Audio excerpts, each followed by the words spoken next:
Hey guys, it's Phil with GOA, and I'm following up on this morning's breaking news. Adam Credo with the Washington Free Beacon has a great article on the Congressman Cloud ATF situation that we've been working on and telling you about. That article is going to be linked below.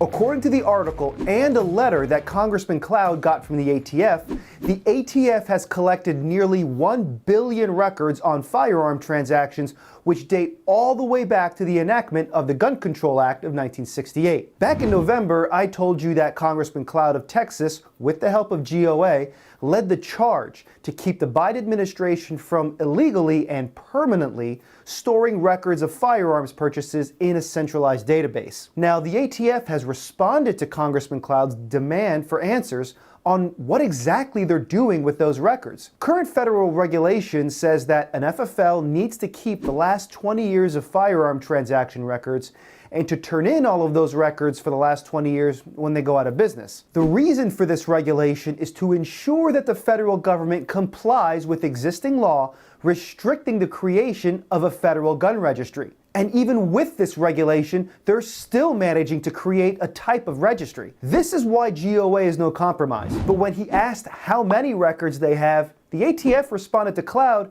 that they have nearly 1 billion records with them. They estimate that over 850 million of those records are in a digitized form, with the rest being on hard copies. In other words, almost 90% of the records that the ATF has collected are digitized and therefore easier to search. In effect, it's a partially complete national database of guns and gun owners. In the letter, the ATF tells the congressman, in total, ATF manages 920,664,765 out-of-business records as of November 2021.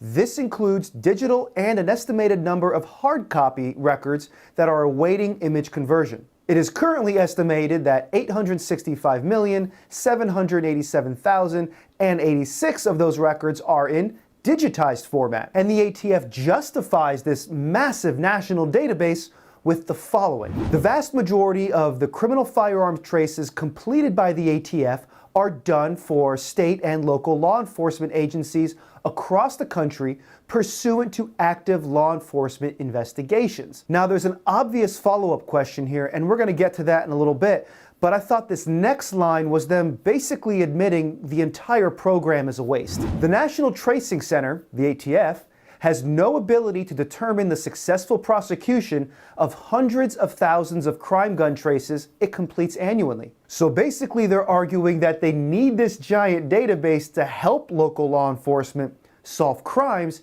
and yet they don't know if it's successful in helping those local law enforcement agencies. Could you even get away with something like that? If you remember from an earlier video we did, the whole reason we're in this fight right now is because the Biden administration wants to change the regulation so all business records from an FFL go to the ATF. And the Biden administration's justification for why they need more than 20 years of records to be sent to the ATF is dubious at best. In fact, when the rule banning records older than 20 years was finalized back in 1985, the ATF said that relatively few requests for traces of guns involved transactions older than 20 years. So it's not about solving crimes.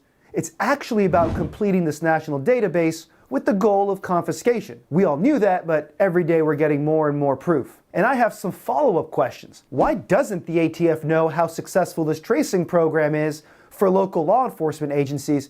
And if for some reason it's impossible to know that, how can they possibly justify the utility of a national database? What other databases does the ATF control, and how many records are in those? If you didn't already think confiscation is part of the plan, the last video we did on the ATF approving the confiscation of FRT and WOT triggers should put that question to rest forever. So let's not even pretend that confiscation isn't a possibility, because it's literally happening right now. Gun Owners of America's view is that all gun laws are unconstitutional because they violate the Second Amendment. Congress also has no business spying on our private purchases. So what do we do about this? Well, for one, Congress needs to act. These records need to be deleted, and the ATF and the Biden administration and all future presidential administrations must stop keeping records on gun owners. And you all can use the link in the description below to demand Congress delete the registry. It's time to get involved. We'll update you if anything else happens on this. In the meantime, subscribe to the channel and check out our Instagram page @TheMinuteman Moment. Thanks for watching.